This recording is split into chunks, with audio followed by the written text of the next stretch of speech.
Good morning everyone, the sun is shining and the weather is sweet joy. And here we have the very latest Malagasy What If naval aircraft. The X-32B becomes the F-32B. This is of course the one and only Italeri kit, which is the only kit you could ever get and can get of these in 1 in 72nd. Unfortunately, it's quite a rare kit. Hard to find, numbers are limited, and this is the third F-32 that I've built. This is to go with the F-32C, of which I've got one in flight and one parked on a carrier. And the aircraft is part of the What Ifians plan to go to 3 fighter aircraft by 2035, down from about 8.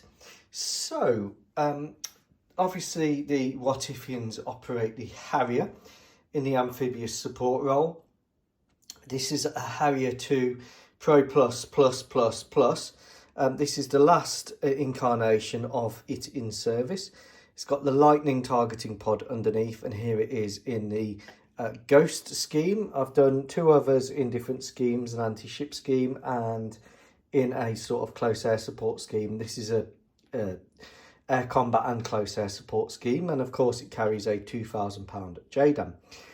In service, every Malagasy What If expeditionary unit, which is a battalion sized landing team, which used to be the Malagasy Marines but is now the Malagasy Foreign Legion, and the Army and the Navy. It's all very complicated.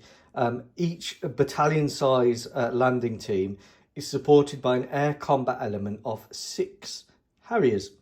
They operate from the LHAs, which are the big amphibious ships which have docks for the LCACs, the LCAC even, that's the landing craft air cushioned, the hovercraft lander, and they have U-142s, SC-142s and C-142s and MH-53Es, as well as Vipers and Venoms. So they are like a mini aircraft carrier which carries 6 Harriers to support amphibious operations.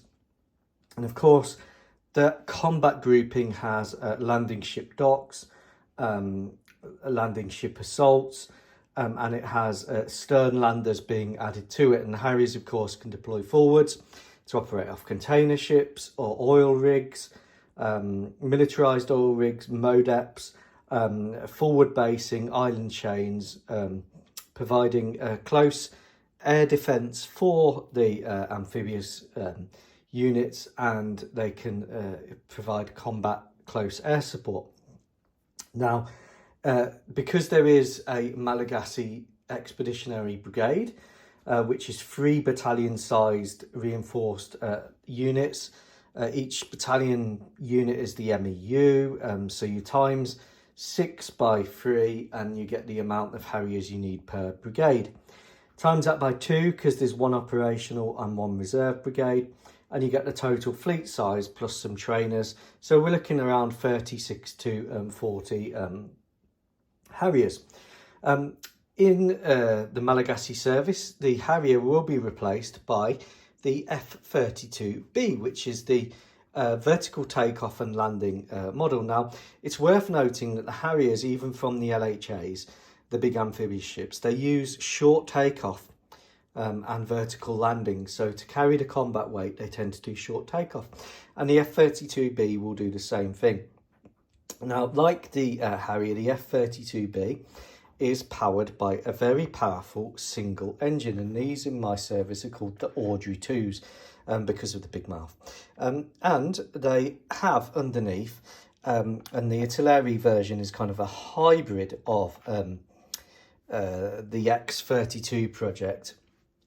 They have this big engine here with thrust vectoring, and actually a lift fan opens up there. It's driven by the main engine, and some little vents, vectoring vents open up there.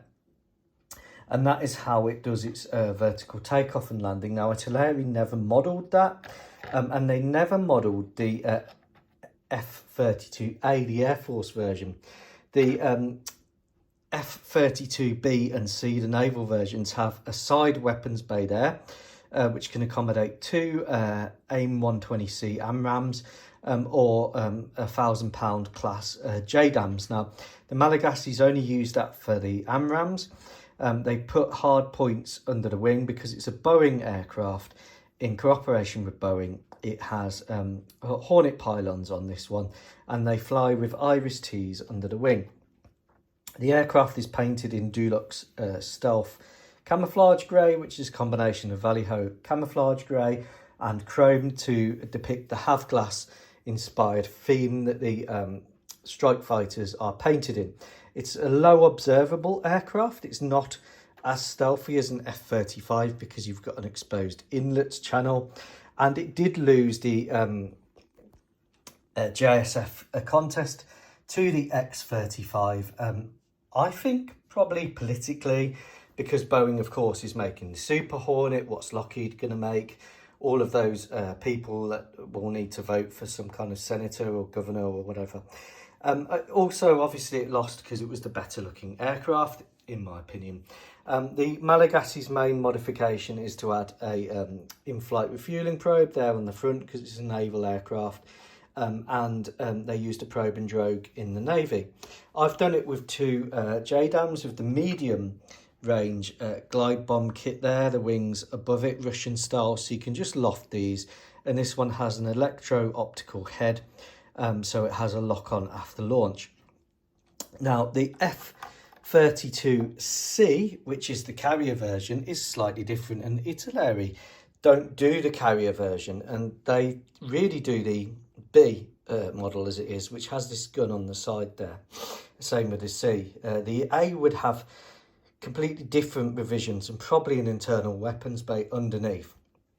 I've added this sensor on the front like a F-35, the latest electro-optical. It's worth saying that in combination with the Americans, these aircraft have in a special paint scheme require special engineers from America to repaint it, so you don't want to ding it when you're putting it into the parking garage.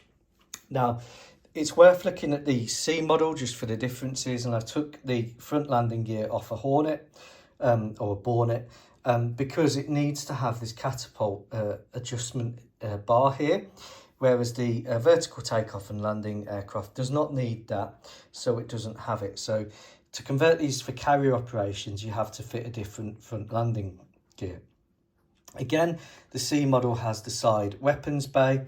It doesn't have the lift fan that the B model has, so it's slightly lighter, but when you factor in it's got increased beefed up undercarriage, then you've got some extra weight, and you've also got the arrestor hook here, which I've just added a plastic hard cover for on there. So that's the big difference between the C model for carriers and the B model for vertical takeoff and landing, although like I said, they will be using a short takeoff really because it gets you the best for the payload. Now, engine wise, these have 42,000 pound class engines, which is basically the equivalent of what's in the F-35. And just to put that into context, that's a heck of a lot from a single engine. But again, to put it into context, the F-22 Raptor or the F-44.5 Mantella, my export version that the Malagasys use, has an extra 25 to 29,000 pound thrust on top of this. So it just shows how powerful the F-22 series is. So the Harriers will be replaced. The total buy will be around 48 aircraft with some spares.